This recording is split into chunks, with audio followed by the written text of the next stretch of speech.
Are you a shy beginner?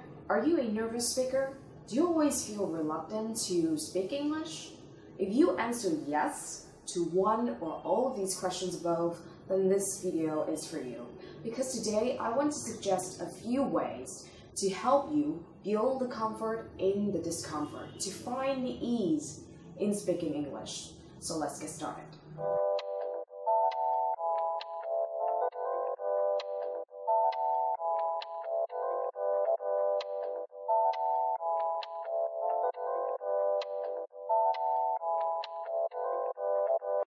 First of all, if anybody tells you don't be scared or there's nothing to be scared about, do me a favor and give them the finger, because it's complete bullshit. Being scared is not a state of mind that you choose to be in. Sometimes you just can't help but feel that way, especially when you have too little experience but too many insecurities. What if I screw up this interview? What if my pronunciation sucks? What if they find me obnoxious? What if there's something on my teeth? The problem is, when in fear, our natural instinct is to flee. Hi. If you're nervous, allow yourself to be. Just don't dodge the conversation when it comes in your way. A few years ago, I participated into this English speaking competition. Shockingly enough, I actually made it to the final round. I had to speak in front of a few hundreds of people. I have been perpetually a nervous speaker, so the idea that I had to expose myself in front of such a large crowd made me physically ill. But there was obviously no escaping at that point since the show was already running. So the only thing that I could do, and I actually did, was to tell myself, fuck it, and come up on stage. In reminiscence, I think it turned out more than alright. But more importantly, it opened up my eyes about how liberating expressing yourself can be. Which leads me to the present, talking to myself in front of the camera. My point is that take a leap of faith, and you'll be amazed by how good of a converser you can be when circumstances strike. Now that we've established that you say, it is now time for you to, talk, this is where lots of whiners will be all like, but I have nothing to talk about. Now, I don't know about you, but I've constantly been fascinated by how eerily natural and easy gamers connect together through their games. It's like when you're playing your games, other gamers will instinctively sense your appearance and come have a chat with you about said games. It's amazing. So that gives me a thought.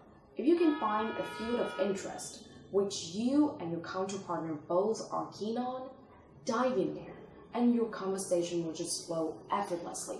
It could be anything really. It could be books, it could be movies, it could be sport, music. Don't they say music brings people together? Or it could be cooking, fashion, or it could be the most random thing on earth.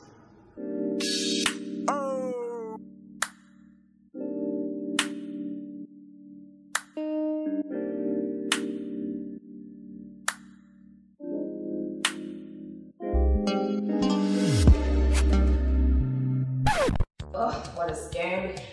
Tension hormone, like it. Can her neck like get any lower? I know, right? Her boobs are not even that big. Oh, Amy.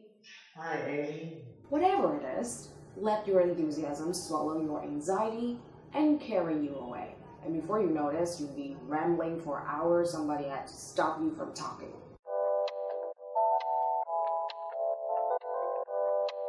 However, it's not always up to you.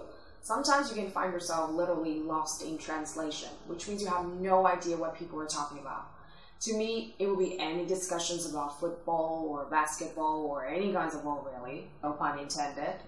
In that case, what I would suggest is to fake it till you make it.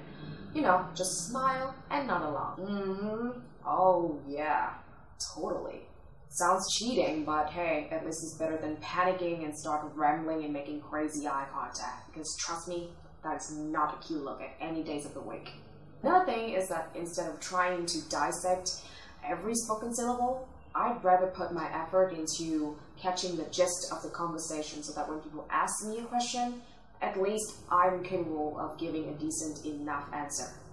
And if you do that and it still doesn't work, you still find yourself a deer in headlines, then it's time to man up and repeat after me. I'm sorry, could you please repeat what you just said? Or, excuse me, but could you please rephrase what you just said? I couldn't quite understand. Those are legitimate questions that you are entitled to ask even in the examination room. Those are the few things that you can do to counteract your speaking anxiety. Soon you'll realize that the biggest thing that hinders you from speaking English confidently actually has nothing to do with your English confidence whatsoever. If you have any ideas about what you'd like to see on my videos, leave them in the comment box down below. And I will see you next time.